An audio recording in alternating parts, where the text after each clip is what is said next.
Assalamualaikum warahmatullahi wabarakatuh.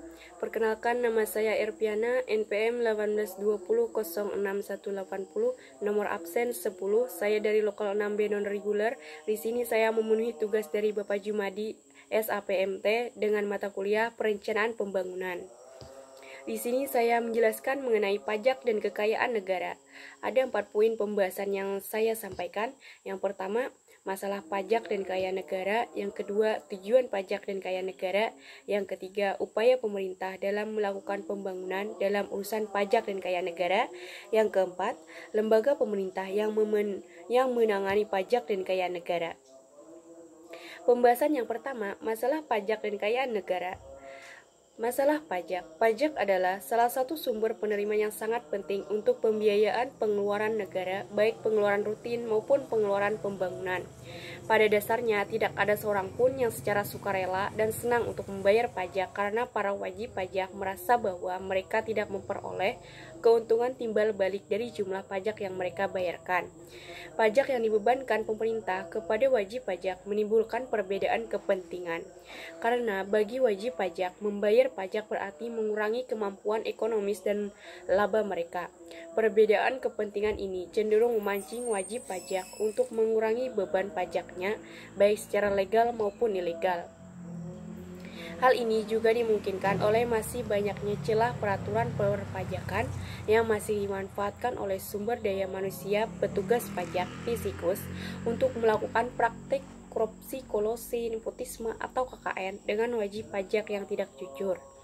Berdasarkan data yang diperoleh pada tahun 2004, diperkirakan terjadi penyimpangan terhadap hasil pungutan pajak sebesar 40 triliun rupiah. Dan juga yang sangat disayangkan, dari 220 juta penduduk Indonesia, baru sekitar 2,3 juta orang yang mempunyai nomor pokok wajib pajak NPWP orang pribadi. Hal ini disebabkan karena belum semua pengusaha dan pribadi mendaftarkan dirinya pada kantor pelayanan pajak untuk memperoleh NPWP. Hal ini mencerminkan kesadaran penduduk Indonesia untuk membayar pajak masih sangat rendah. Dan telah terjadi penyimpangan yang dilakukan oleh wajib pajak untuk menghindar dari kewajibannya. Rasio SDM perpajakan terhadap jumlah penduduk masih sangatlah rendah di Indonesia, yakni 1:5.293 penduduk. Jika dihitung dari jumlah wajib pajak WP, rasionya juga masih 1:936 WP, artinya beban SDM perpajakan masih sangat tinggi. Masalah kekayaan negara. Kekayaan negara adalah semua bentuk kekayaan hayati dan non-hayati berupa benda berwujud maupun tidak berwujud, baik bergerak maupun tidak bergerak, yang dikuasai dan dimiliki oleh negara. Pengelolaan aset masih menyisakan banyak pekerjaan rumah dan menjadi hal yang tidak habisnya dibahas sampai dengan saat ini. Tidak hanya berkutat pada optimalisasi pemanfaatan, namun permasalahan juga banyak terjadi dalam hal pengamanan barang milik negara atau BMN. Dijelaskan oleh KPK Republik Indonesia tahun 2020 bahwa permasalahan utama dalam pengelolaan aset ini adalah pencatatannya. Contohnya seperti barangnya ada tetapi catatannya tidak ada, dan juga tidak ada barangnya tapi masih ada pemeliharaannya. Belum lagi permasalahan BMN yang entah kemana keberadaannya, atau BMN yang rusak berat namun belum dapat diusulkan penghapusannya. Hal inilah yang menjadi peraturan khusus bagi kita aparatur sipil negara untuk lebih peduli akan pengelolaan aset di lingkungan kerja kita. Sebagai informasi, sejak tahun 2017, seluruh kementerian dan lembaga atau KL terkait telah mulai melakukan revaluasi aset atas temuan BPK RI, di mana fokus utamanya berada pada keberadaan aset, status kepemilikan, dan peruntukan aset yang belum jelas. Berkaca dari hal tersebut di atas, diketahui bahwa aset negara yang dikelola oleh pemerintah PUPR merupakan terbesar dari seluruh KL, di mana mencapai 39% dari nilai total terbesar di seluruh Indonesia. Aset BUMN tersebut berupa tanah, jalan, bangunan, gedung, irigasi, dan jaringan.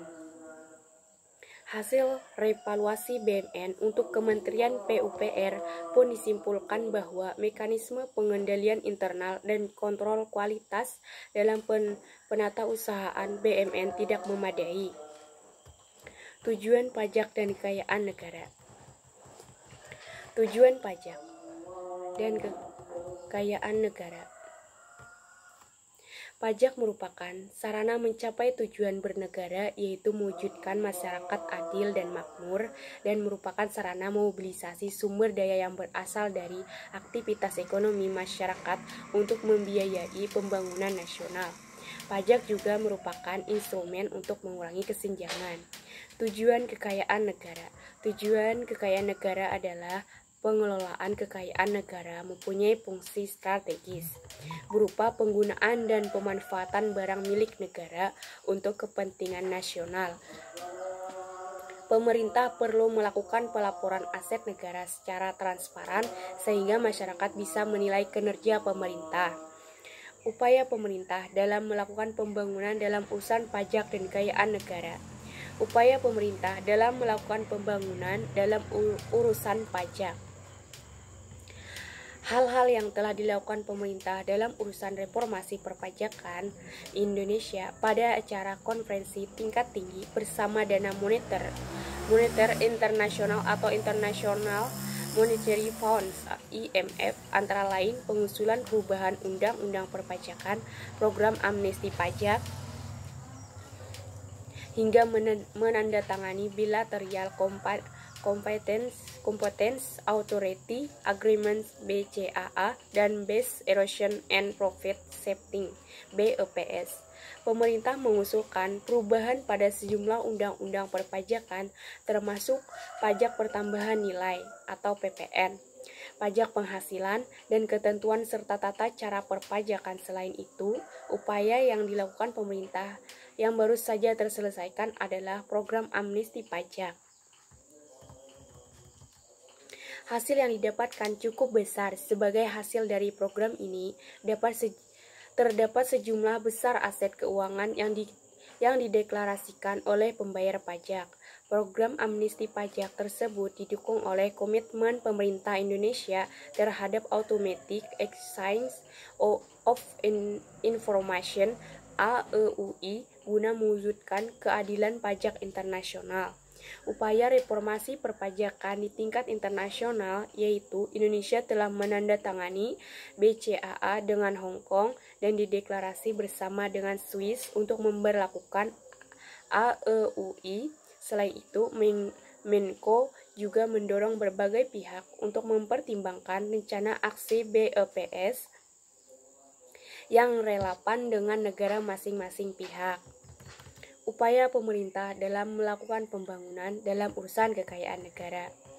Kementerian PUPR kemudian melakukan tindak lanjut dengan memerintahkan Satker terkait untuk melakukan perbaikan atas kualitas data dan informasi revaluasi BUMN yang dinilai belum memadai tersebut, dimulai dari menyisir form pencatatan aset, kemudian melakukan recheck, kembali lagi dilanjutkan dengan penelusuran aset dan berkoordinasi dengan KPKNL setempat untuk memastikan di manakah perbedaan antara catatan dengan kondisi fisik di lapangan.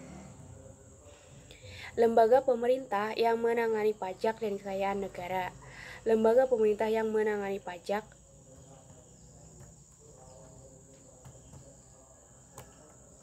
adalah Direktorat Jenderal Pajak. Ditjen Pajak merupakan unit eselon 1 di bawah Kementerian Keuangan Kemenko yang mempunyai tugas merumuskan serta melaksanakan kebijakan standarisasi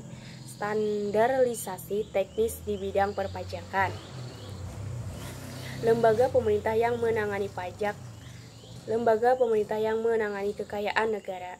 Pengelolaan kekayaan negara mempunyai fungsi strategis berupa penggunaan dan pemanfaatan barang milik negara untuk kepentingan nasional. Pemerintah perlu melakukan pelaporan aset negara secara transparan sehingga masyarakat bisa menilai kinerja pemerintah. Nah, itu saja yang dapat saya sampaikan. Mohon maaf kalau ada salah kata-kata atau apapun. Wassalamualaikum warahmatullahi wabarakatuh.